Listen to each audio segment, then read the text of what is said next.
बिस्मिल्लाहिर्रहमानिर्रहीम। अजीज़ तलबा अस्सलाम वालेकुम। आज मैं आपको सिविल सेकेंड ईयर के सब्जेक्ट पब्लिक हेल्थ टेक्नोलॉजी जिसका कोर्स सिविल 203 है का लेक्चर दूंगा। आज के हमारे लेक्चर का जो उन्वान है वो है डिमांड ऑफ वाटर, यानी पानी की तलब। पानी जो है अजीज़ तलबा जिंदगी का एक अहम जुज है और पानी के बगैर जिंदगी जो है नामुमकिन है। इसलिए हर घर की ये ज़रूरत है। तो पानी प्रोवाइड करने के लिए हुकूमत वक्त ने मुख्तलिफ महकमे बनाए हैं, जिसमें वासा है, पब्लिक हेल्थ इंजीनियरिंग डिपार्टमेंट है, वाटर मैनेजमेंट बोर्ड है, हमारी कॉरपोरेशनें हैं, हमारे गवर्नमेंट अदारे हैं। तो हमें वहाँ पर पानी जो है प्रोवाइड करना है। पानी भी वो जो कि इंसानी ज़िंदगी के लिए फ़ायदेमंद हो, यानी साफ पानी, जिसमें मुख्तलिफ किस्म की गिलास साफ्ते ना हो, यानी कि पानी बेरंग हो, बेबू हो और बेज़ायका हो। तो अब उसके लिए हमें किसी घर या किसी आबादी या किसी शहर के लिए वहाँ की ज़रूरत को मद्देनजर रखते हुए हमें वहाँ पानी प्रोवाइड करना होता है। तो उसको हम कहते हैं कि डिमांड ऑफ वाटर, यानी कि पानी की तलब। उसके हम देखने के बाद फिर हम वहां पे मौजूद जो हमारी आबादी है वहां पर एक आदमी के लिए एक दिन में कितना पानी जो है वो इस्तेमाल करता है, उसको हम अपने टेक्निकल लैंग्वेज में demand of water per capita per day कहते हैं। यानी कि एक आदमी एक दिन में योमिया कितना पानी जो है वो इस्तेमाल करता है।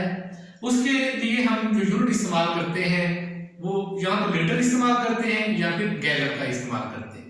अब इस तरह हम वहाँ की आबादी को देख लेते हैं और उसमें हम अंदाज़ा लगा लेते हैं कि इस आबादी में इतने घर हैं और हर घर के इतने अफराद हैं, और फिर आदमी को लेट्स सपोज हमने एक आदमी को एक दिन में 250 लीटर पानी हमने प्रोवाइड करना है। तो एक घर में 7 अफराद है, 7 अफराद हैं आपके पास एक घर में।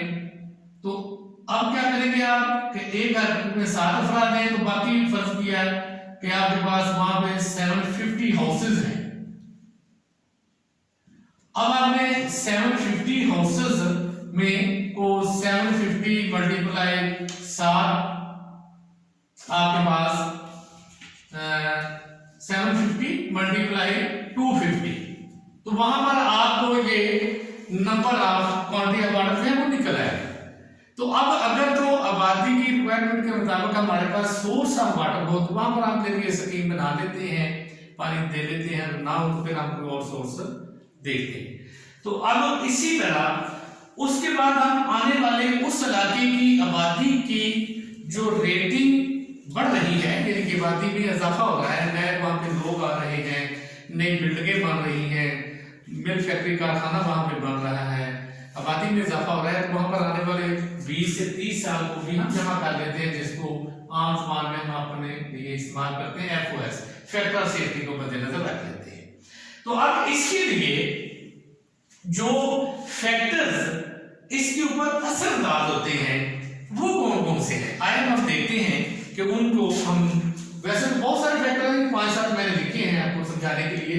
तो सबसे पहला जो फैक्टर है वो है क्लाइमेटिक कंडीशंस, यानी जिस इलाके में आबादी है वहां का दर्जा हरारत क्या है, बहुत ज्यादा सर्दी है या बहुत ज्यादा गर्मी है।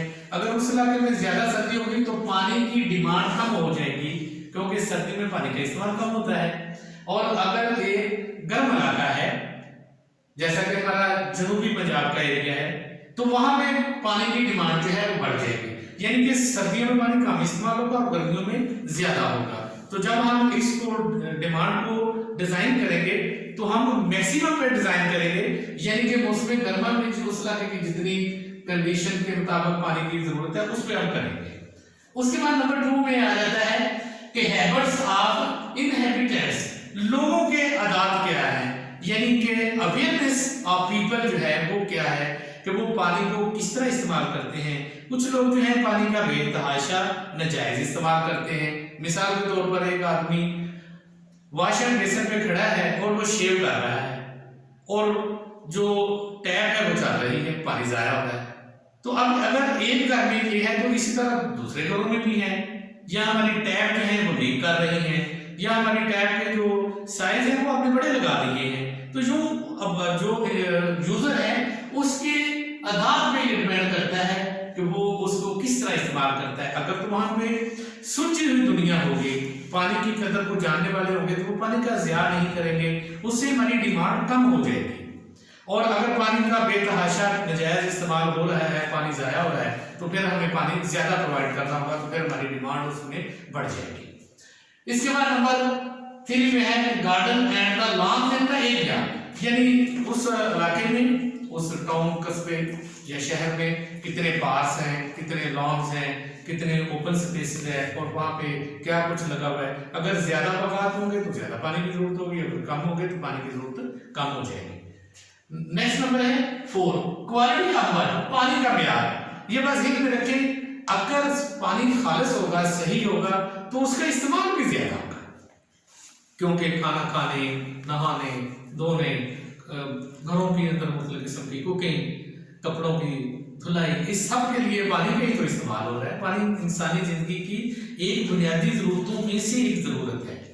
तो अगर पानी जो है वो खारा होगा, यानी साल्टी वाटर होगा, जैसे कि हमारे कराची के, हैदराबाद का है, फैसलाबाद का है, लाहौर का है, तो वो पानी जो है वो लोग कम इस्तेमाल करेंगे, तो हमारी डिमांड जो है वो कम हो जाएगी।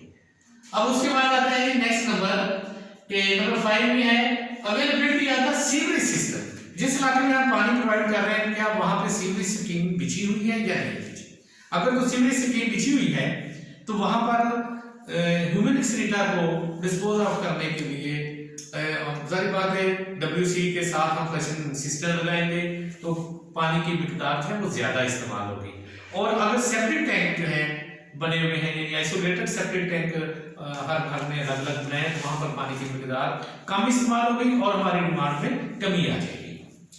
तो लेकिन हमें जब डिजाइन करें तो हमें कोशिश करनी चाहिए कि सीवरेज सिस्टम को शामिल करके डिजाइन करके डिमांड ऑफ वाटर जो है वो लगानी चाहिए। उसके बाद आता है कि सिस्टम ऑफ वाटर सप्लाई, कि जो हम सप्लाई का निजाम प्रोवाइड कर रहे हैं पब्लिक को, वो कौन सा है? कि आप इंटरमिटेंट मेथड से सप्लाई दे रहे हैं, आप कंटिन्यूस सप्लाई दे रहे हैं, आपकी टाइमिंग जो है वो ज्यादा है, यानी कि 24 घंटों में अगर आप इंटरमिटेंट मेथड से पानी की सप्लाई देते हैं, तो क्या वो आप 2 घंटे सुबह, 2 घंटे शाम को देते हैं, या 2 घंटा सुबह, 2 घंटे दोपहर और 2 घंटे शाम को देते हैं? तो अगर जितनी टाइमिंग ज्यादा होगी उतना पानी आपको ज्यादा प्रोवाइड करना पड़ेगा। तो इस तरह हमारी जो डिमांड है वो बढ़ती चली जाएगी। उसके बाद आता है प्रेशर इन द पाइप, जो हमारी पाइपलाइन बिछी हुई है वाटर सप्लाई के लिए, उसके पीछे जो हम मोटरें लगाते हैं, हमारे जो पंप्स होते हैं और अवेलेबिलिटी जो हमारे पास वहाँ पे स्टोरेज में पानी होता है, उनके अंदर कितनी एफिशिएंसी है, क्या वो किसी अच्छी कंपनी की लगी हुई मोटरें हैं, प्रेशर सही जा रहा है, यानी कि अगर अच्छी किस्म की हम डिवाइसेस लगाएंगे तो हमारे वाटर सप्लाई की लाइनों के अंदर पानी का प्रेशर जो है वो बेहतर रहेगा। और अगर हमारी मोटरें जो है वो उनकी एफिशिएंसी डाउन हो चुकी होगी, तो वाटर सप्लाई के लिए हमारे को जो पानी का प्रेशर होगा वो कम होगा और लोगों को भी पानी कम मिलेगा, और उससे क्या होगा कि हमारी डिमांड जो है वो कम हो जाएगी। तो ये इसके अलावा कोशिश करनी चाहिए कि लीकेज जो है हर घर के लिए अपनी जो वाटर सप्लाई स्कीम है उसको वो देखिए कि लीकेज नहीं होनी चाहिए। उनके वाटर सप्लाई के जो जितने भी फिक्सर लगी हुई हैं, आपका वाटर टैंक है, आपकी पाइपलाइन है, अगर लीकेज को बंद कर लें तो भी हमारी डिमांड जो है वो उसमें अच्छा फर्क पड़ सकता है। तो ये वो टॉपिक था जिसमें मैंने आपको बताया कि डिमांड ऑफ वाटर क्या है और वो कौन से ऐसे वाहन हैं जो इसके ऊपर असरअंदाज होते हैं। इनको आपने याद कर लेना है और आपने नोट्स बना लेने हैं। अल्लाह हाफ़िज़।